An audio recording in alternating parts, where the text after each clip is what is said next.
Hawaii, Yellowstone. Doesn't seem like they should have a lot in common, yet those two magmatic systems have sort of a common cause. They're both hotspots. A hotspot is an area of anomalous melting that's tens of miles deep.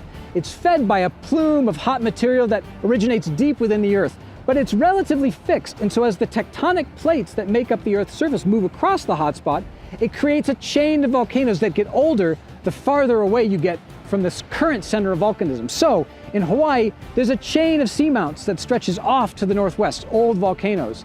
In Yellowstone, there's a chain of ancient calderas that gets older and older across the Snake River Plain as you stretch off to the southwest.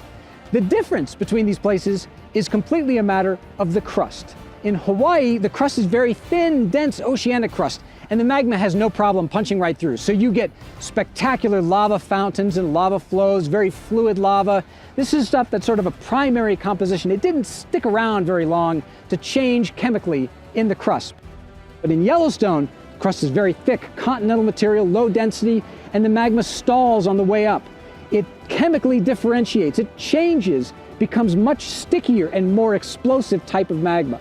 So that's the main difference between the Hawaiian hotspot and the Yellowstone hotspot. Simply setting, oceanic and continental gives you wonderful red lava eruptions Hawaii and big, huge explosive eruptions here in Yellowstone. So Hawaii versus Yellowstone, a lot of similarities despite the fact that they have very different eruption styles.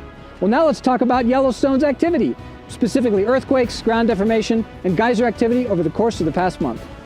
Got a little bit to catch up on since we missed the October update, so this map shows October seismicity in the Yellowstone region. There were about 180 earthquakes located during that month.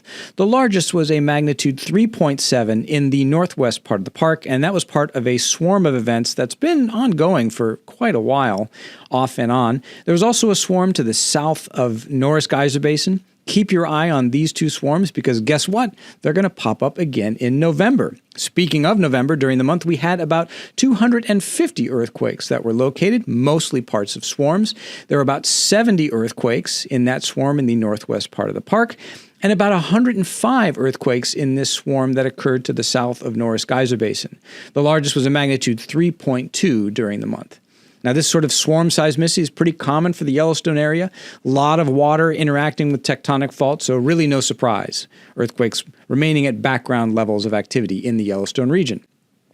Turning now to ground deformation, this is vertical deformation at the Lake GPS site that's on the Sour Creek Resurgent Dome on the east side of the caldera.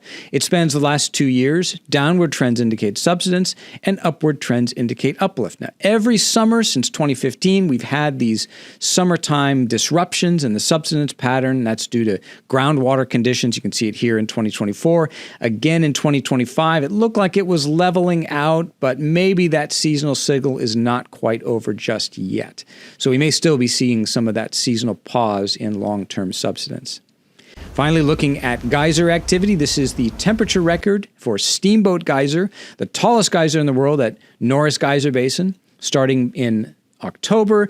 We unfortunately lost connection with our temperature sensors. That's something we'll try to get back, hopefully in the next few days. But this pattern shows sort of a period of lots of minor activity, and then it goes quiet, and then you see some minor activity, and then it goes quiet. That all of the up and down is the minor activity, and then you've got daily temperature variations here. This is not the sort of pattern we see when there are buildups to major eruptions. So Steamboat's only erupted twice in 2025, and it looks like that period of very frequent eruptions, active since 2018, may have come to an end. Well, that's the Hawaii versus Yellowstone story. Now, if you have any questions at all, feel free to email us. Our email address is yvowebteam, that's all one word, at usgs.gov. Stay safe, stay healthy. We'll see you next month. Bye-bye.